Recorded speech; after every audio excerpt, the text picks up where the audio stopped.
Good morning, grateful learners. Welcome to another fun experience of learning. I am Teacher Lotta, your English virtual teacher. How are you? I am sure that you are all excited to learn new things today. Prepare the next 30 minutes of your time as we journey together for a fun and meaningful learning experience. All you need to do is listen, watch, and learn safely at the comfort of your home. Before we proceed, please type your name and section at the comment box for your attendance. Make sure that you have ball pen and notebook besides you. Are you all ready? Then let's get started! Our learning objectives for today is note details in informational text, identify and discuss the elements of the story in sequencing events. Sequence events using signal words. Module 7. Identify and discuss the elements of the story specifically in sequencing events. In our previous lessons, we have already discussed the elements of the story. We have the character, the settings, the events, and the theme. By the way, learners, you may ask questions about our lesson by typing them into comment box, and later I will be glad to answer some of them. Before we proceed, let us have a short story for us to know if we have learned in our previous lesson. A crow, half-dead feathers, came upon a pitcher which had once been full of water.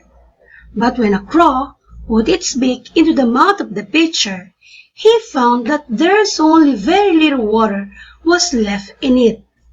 He could not reach far enough down to get at it. He tried and he tried, but at last he had to give up in despair. Then a thought came up to him. He took a pebble and dropped it into the pitcher. And he took another pebble and dropped it into the pitcher. The crow put more pebbles into the pitcher. At last, he saw the water mount up near him. And after casting in a few more pebbles, he was able to quench the thirst and save his life. Now, let us answer the following question. What seemed to be the problem of the crow? Type your answer at the comment box now.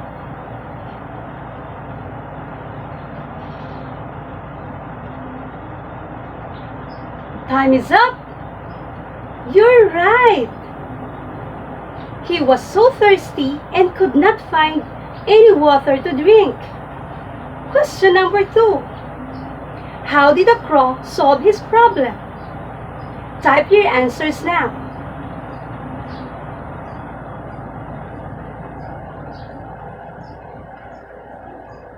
Time is up. You got it right again. The crow took the pebbles one by one and dropped it into the pitcher until it can reach the water. And last, what desirable trait saved the crow's life? Type your answers now.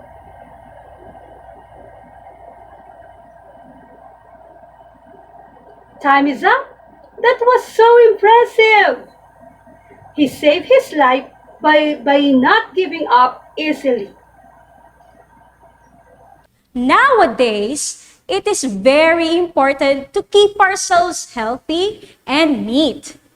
Proper hand washing is one of the best ways to do it. Can you help me arrange these pictures on how to wash our hands properly? Tell me, which of these pictures should go first, and we will place it in the chart. Type your answers in the comment box now.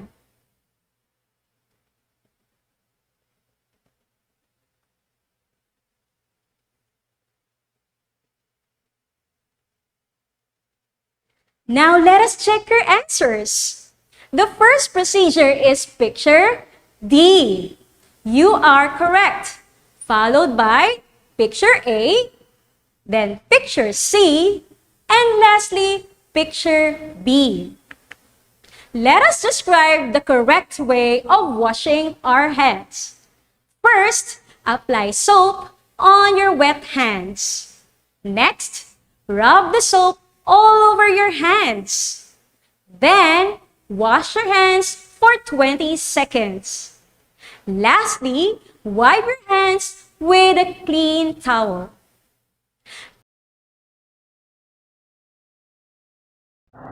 Great ideas, grade 4. Let us try another one. Let us arrange the steps on how to use and the disposal of face masks. Type your answer on the comment box now.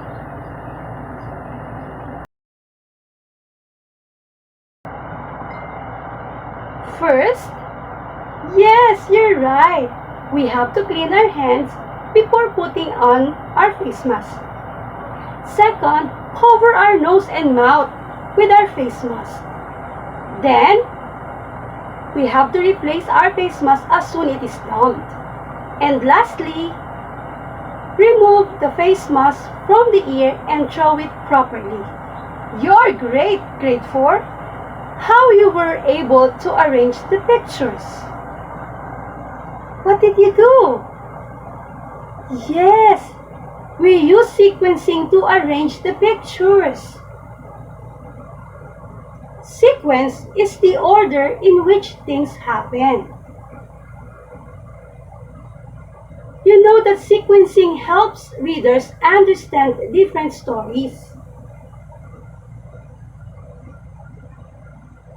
Good writers need to know more about sequence to make sure that events of their stories make sense in order.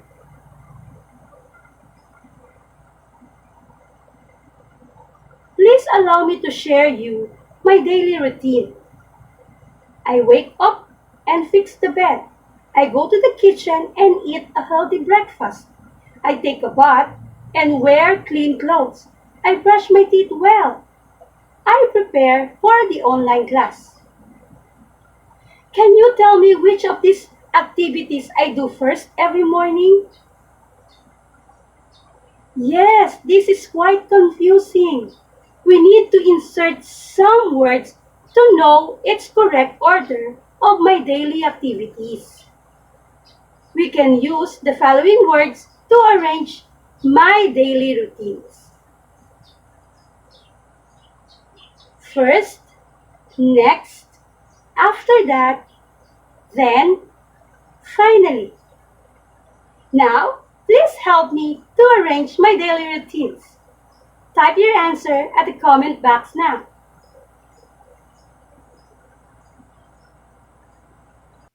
Let us check. First, I wake up and fix the bed. Next, I go to the kitchen and eat my healthy breakfast. After that, I take a bath and wear clean clothes. Then, I brush my teeth well. Finally, I prepare for the class. Congratulations! You are doing great! What words did I use to tell the order of the events? Good work, grade 4. These words are called sequence signal words. These words help tell us the order in which events happen. Some of the examples are, in the beginning, first of all, once upon a time, one day, first, to begin, to start, once. You often hear these words in a paragraph or story. For the middle part of the paragraph or story, you can use soon, then, after that, later, next, second, third, or before. For the ending, you can use the signal words such as finally, at last, in conclusion, at the end, afterward, in the end, lastly, and after all. Try this on your own. Use the sequence signal words first, next, then, last to arrange the steps correctly. How to create a sandwich. Type your answer in the comment box now.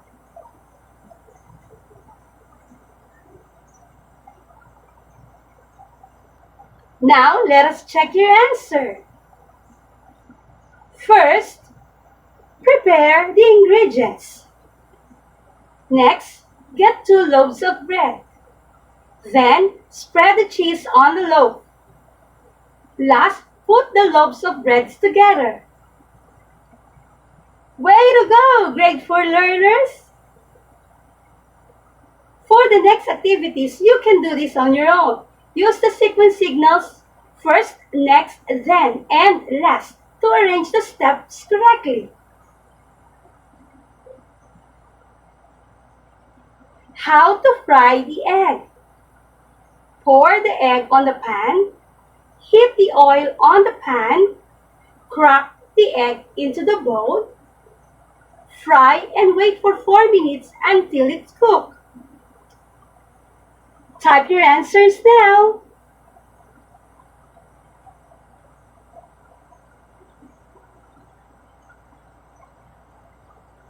Ready to answer? Let's check it out. Which come first? First, crack the egg into the bowl. Next, heat the oil on the pan. Then, pour the egg on the pan. Last, fry and wait for 4 minutes until it's cooked. Good work, grade 4! For your suggested written output, write the steps on how to create an origami flapping bird. Let us watch this short video clip from Miss Genevieve Daniel of Everyday Origami Manila.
Wasn't that amazing?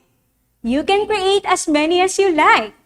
Now use this sequence chart to write your answers. You can add more steps to your written work. Don't forget to use the signal words in your sentences. Remember, sequence signal words are used to put the events in a correct arrangement. Please allow me to share with you the 4 easy steps on how to arrange the events in the correct order. Step 1. Read the sentences carefully. Step 2. Identify context clues. Pay attention to the details of each sentence. Step 3. Use the signal words. They serve as the most important details on how the events will be arranged correctly. Step 4. Decide the correct order of the events on the clues. If you have questions about the lesson for today, you simply type your questions in the comment box and I will be glad to answer them. If you have other queries, your English teachers would be happy to help you during the follow-up class discussion. I think you are ready to answer the activities in your learning packet during the follow-up discussion with your English teacher. Let me give you the clear directions on how to answer the assigned task found in Module 7. Task 1. Read the story, then place the events in the order by using the numbers 1 to 5. Number 1 being the first. The page looks like this. Task number 2. Read the story carefully. Then, sequence the events in chronological or correct order by using the letters A, B, C, D, E. Letter A being the first one. Here is the page for your reference. I leave you with these wonderful words of Dr. Seuss, my favorite children's book author. Think left and think right, and think low and think high. Oh, the things you can think of if only you try. Thank you for watching Grade 4.